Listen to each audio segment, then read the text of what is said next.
Alright, and welcome to Solving Square Root Equations, Level 3. Now in problem number 1, it says solve for the value of x that makes the equation below true. And so we have three square roots of x squared plus 21 plus 2 equals 17. And I want you to notice something. There's actually a x squared here. So this problem is actually, it's not really a square root equation, it's actually a quadratic equation in disguise. So what are we going to do? Well, we're going to start whittling this equation away until we can actually get to our grouping of the x squared plus 21. We want to get that entirely by itself. So let's begin. We know the first thing we always get rid of is our addition or subtraction. So the opposite of plus 2 is minus 2 and minus 2. And so we've created a zero pair. And here we have three square roots of x squared plus 21 is equal to 17 minus 2 is 15. Now from here, what should you get rid of next? And we know we always get rid of our multiplication next. And we can get rid of this times 3 by dividing both sides by 3. 3 over 3 reduces to 1. Now I have the square root of x squared plus 21 is equal to 15 divided by 3 is 5. Now from our previous videos, you're a pro at this. How do I get rid of a square root? Well, I get rid of a square root by squaring both sides. So my square root and my square cancel. And let's go ahead and draw this up where we have a little bit of space. Now I have x squared plus 21 is equal to 5 squared, which is 25. Okay, now from here, I know I want to get the x squared by itself by getting rid of the plus 21, so we can subtract 21 from both sides. And I have x squared is equal to 25 minus 21 is 4. And what is the opposite of a square? Well, so this whole time we've been getting rid of square roots by squaring them, and so the reverse is true. You can think back to our previous video series. To get rid of a square, you actually take the square root. So my square root and my square cancel. And here though, we actually know that the square root of 4 is really equal to plus or minus 2. And this is telling us that x is actually two values. X is equal to negative 2 and x is equal to positive 2. Alright, let's go ahead and look at one more example because remember, this is a little bit tricky. Okay, here we have our second problem and it says solve for the value of x that makes the equation below true. And we notice we have some negatives here, but that won't really be too much of a challenge.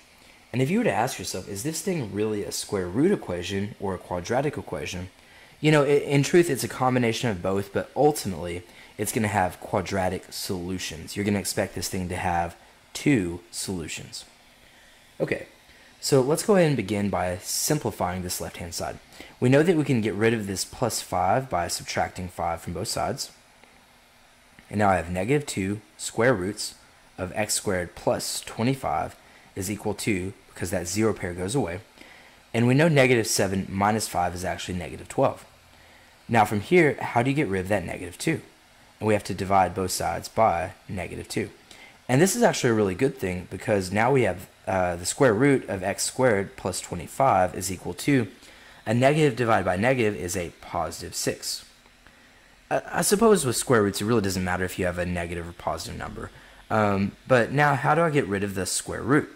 Well, we know from repeated practice the opposite of a square root is a square. And so I square both sides. My square root and my square, they cancel. And now I have x squared plus 25 is equal to 6 squared, which is 36. Okay, let's go ahead and continue solving for x. What should I get rid of next, the square or the plus 25?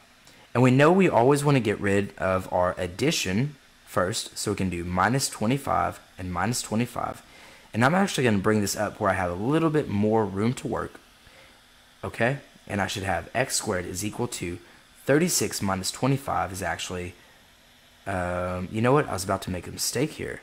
36 minus 25 is actually 11. Okay, and so 36 minus 25 is 11. That's fine. We can go ahead and get rid of the square by taking the square root. So let's take the square root of both sides. And what's going to happen here is I actually want to present to you all this in two different ways. Okay, way number one. the square root of 11 will actually give me an irrational number, which is an infinite non-repeating decimal. So typically the way that you would just write this is just plus or minus the square root of 11. And if you want to write it in its two solutions, we could write it as x equals the positive square root of 11, comma, the negative square root of 11. And this is totally fine. Sometimes, though, you might want to actually see an approximation of that square root. So let's just take the square root of 11, and if I use my calculator and I click enter, what I'll get is this. I'll get, rounding to the nearest 100th, I can write this as positive 3.32, comma, negative 3.32. In fact, it would be even better if I wrote my answer as such. If I wrote it like this, x is approximately 3.32, comma, negative 3.32. And understand here, I'm just taking the square root of 11 and the negative square root of 11 and just writing it as a decimal. So you might see your answer choices in either way. Since this was so difficult, and since we had a weird answer at the end, let's go ahead and do one more. Okay, here's problem 3. And notice that problem 3 is actually going to have a fraction. So could this be difficult? Well, let's find out. The first thing I want to do, if you've come to this far, you've gotten to this third example, at this point you should see that these really follow just the same exact pattern, practically speaking, every time. How do you get rid of the plus 3 on the outside? Minus 3, minus 3. Okay, now I have 1 over 4 square roots of x squared minus 9 is equal to 4 minus 3, which is 1. Alright, cool. Well, how do I get rid of this 1 over 4? Remember, to get rid of multiplying by a fraction, we really just want to multiply by its reciprocal. The reciprocal of 1 over 4 is 4 over 1. And 4 over 1 is just another way of saying 4. Okay, so now I have the square root of x squared minus 9 is equal to 1 times 4, which is 4. Now from here, how do I get rid of the square root? Well, I know that I want to square both sides. And at this point, I now have x squared minus 9 is equal to 4 squared, which is 16. Okay, so this is actually going to wind up being a much better problem than the previous one. Okay, so from here, how do I get rid of that minus 9? Well, I do plus 9 and plus 9, and at this point, I actually have x squared is equal to 16 plus 9 is 25. And if you ask yourself, well, how do I get rid of a square? You want to take the square root. And in this way, I actually get this. I get x is equal to the square root of 25 is plus or minus 5. Okay, and I know I can split this up into two answers. X is equal to positive 5 and x is equal to negative 5. And these are my two solutions. So recall, whenever you have this combination of a quadratic and a square root, ultimately it's going to have solutions that behave like a quadratic, and you would expect there to be two solutions. Alright, I hope that this video helped, and I'll catch y'all in our level 4 video.